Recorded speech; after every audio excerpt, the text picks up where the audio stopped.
Hello and welcome. You're watching Cricbuzz Live. We have come to you sooner than you expected us, than we promised that we would, but we're here because India's done the job.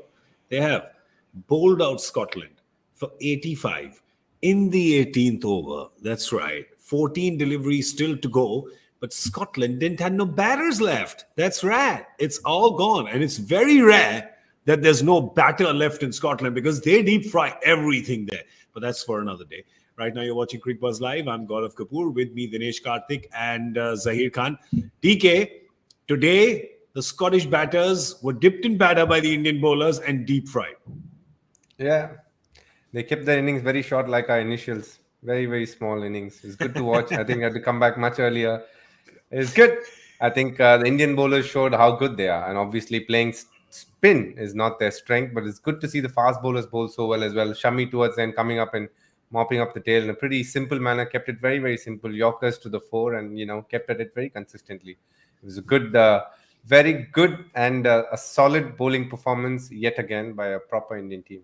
Yeah, clinical bowling performance. Let's talk about Shami and his Yorkers. That was a team hat trick, right, in that over, because one was a run out. So it's a team hat trick. But if you think about it, that run out is actually created by the perfect Yorker that he's bowled on the pads of the batter, who's confused him and he started running. I don't know where he went. He was just kind of confused. So I'll give that to him. Yeah, come on. he just wanted to get to the other end. That's the pressure which he built, right? Full and straight is a way to go, and it has not only worked for our seamers, but also for someone like Ravindra Jadeja, who is known to be just very, very straight. If there is help from the wicket, then he becomes even more threatening. But he's always attacking those stumps, and Indian bowlers got full value for that.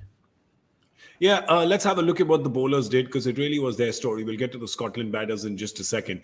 But of course, Shami, his first over, a maiden, then went for a bit in his second, but came back in his third and picked up those wickets. Bumrah picking up the last wicket as well.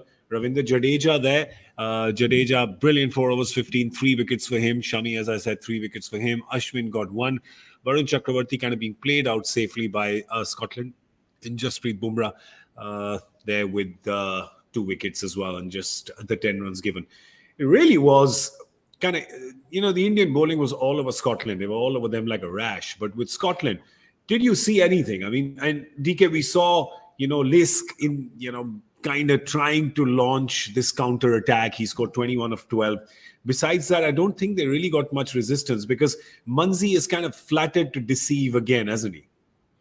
Yeah, I mean, I wouldn't say that, and I only say that because I think Munzi backed his game, which was to keep playing the reverse sweep. He realized that, he wasn't understanding what these guys were doing, so he just kept reverse sweeping. He literally swept Ashwin out of the attack in that first over.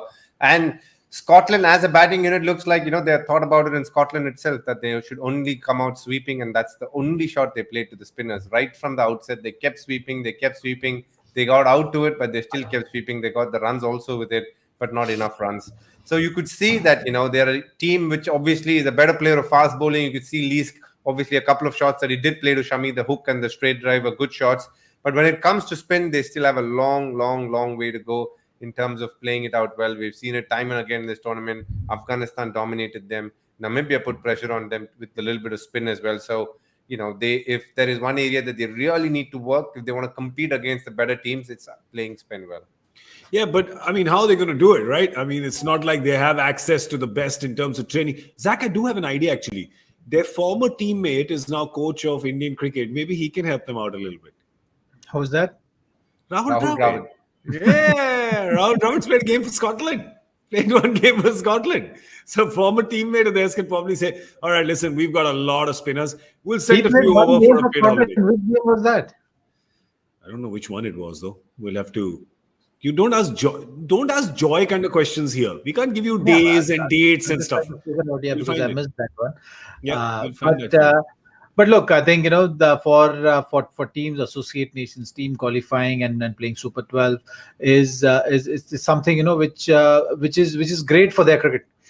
So for them is this experience which is going to teach them about how to prepare for the bigger stage. And that's the journey all about. And you can clearly see that the kind of pace which they're playing, Bumrah and Shami, both, for 140 plus bowlers, they don't often get to play these kind of bowlers, right? Yeah. So what is happening, or if them losing wickets or not having enough options, or for that matter, quality of spin as well. How often you get these kind of musician spinners to face, and it's really an art to face these kind of bowlers. We've seen that at the highest level, even the best of the batters struggle against them. So it's not easy for just to play in one-off game and expect them to be really good. You know Yeah. what?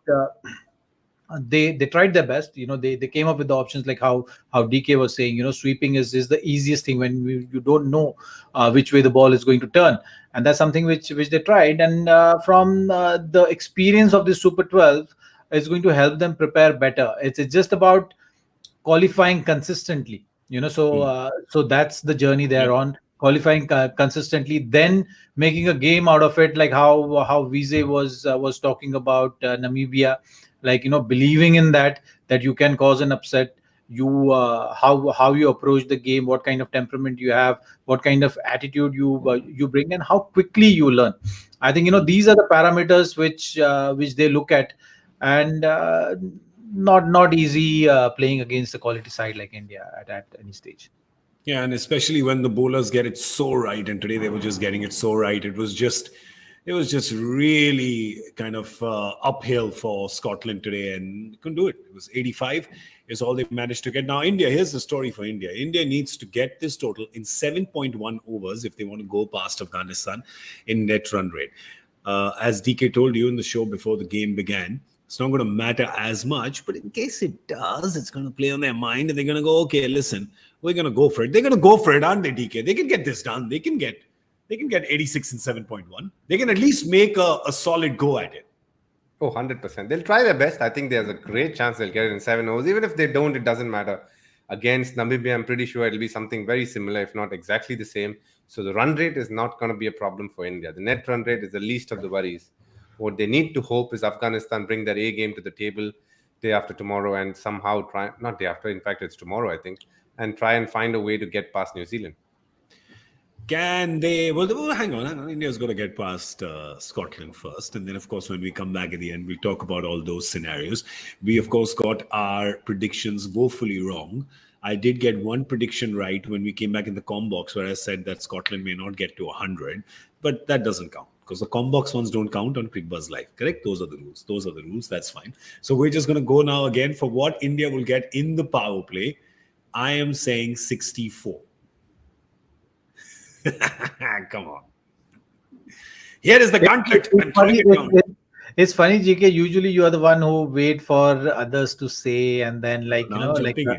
like a good host, you always make sure that the guests get to speak first, and then you speak. But you don't miss out on opportunities when you know that you want to win. Yeah, So absolutely. 65, I think, is a winning number here. Huh? So I'll say 63. I'll make it difficult for you then. 63. And So I'll say go 64. three more. I'll make it I'll go 64. 3 more and say 68. It's good to So have you in the we're middle. 63, 65, 68. Oops, feeling a little boxed in I am. Yeah, just a little bit. Nobody wants to go 50s. What if they decide कि नहीं करना net run rate आज? No, we just want to win it Because easy. they will not worry about if you're watching the game right now, as we went on the show, they were showing the glimpses of what is happening in that dressing room there, and it was Hardik there, Ravi Shastri there, MS, and the batting coach Vikram Rathod with a small chit in his hand, basically letting everyone know that, okay, what are we going towards? So Yeah. 7.1, I'm sure is discussed. If we are discussing this here, they also discussed it there for sure, and that's the buzz right now in the Indian camp. So they're not thinking about losing wickets; they're just thinking about, okay, 7.1 is the target. Also, They have- GK, Virat Kohli told this at the toss. He's going to try and get it quickly. Yeah. It's going to be, I can tell you one thing guaranteed. There's not going to be any Cricbuzz combox at the end of the 10th over. There isn't going to be, because we're going to be on air with Cricbuzz Live at that time. And, just like Zach said, there have to be 2 teams for red ball and white ball. If India keeps winning like this, we may need to have 2 different teams for Cricbuzz Live and Cricbuzz combox. But right now, it's just going to be live at the end of the game, which, according to us, is going to happen pretty soon. All right. So we're going to scoot from here, and we're going to see you on Cricbuzz Live next in about, I'm saying 38 minutes. Spot on again, GK. 38 You are, minutes. you are, you are very excited with your predictions, huh? Very excited today. I'm very excited. It's Number Friday for me. I love Let, Numbers Friday. let, Love let's it. keep an eye on that now. All right. 38 So minutes 38 minutes. and 6 It's overs, 65 runs. yeah. I'm getting them You have all a lot ready. to play for. You have a lot to play for, like Indian team, huh? So it's 9:07 right now. I said 38 minutes, which is 9:45. Right? So 9:45 Indian Standard Time. We will be here. We'll see you then. Zach, it's -5.5 for you. Yeah. Okay. So just I'm not going to do that math Yeah, calculator. don't calculate that right I now. won't calculate that.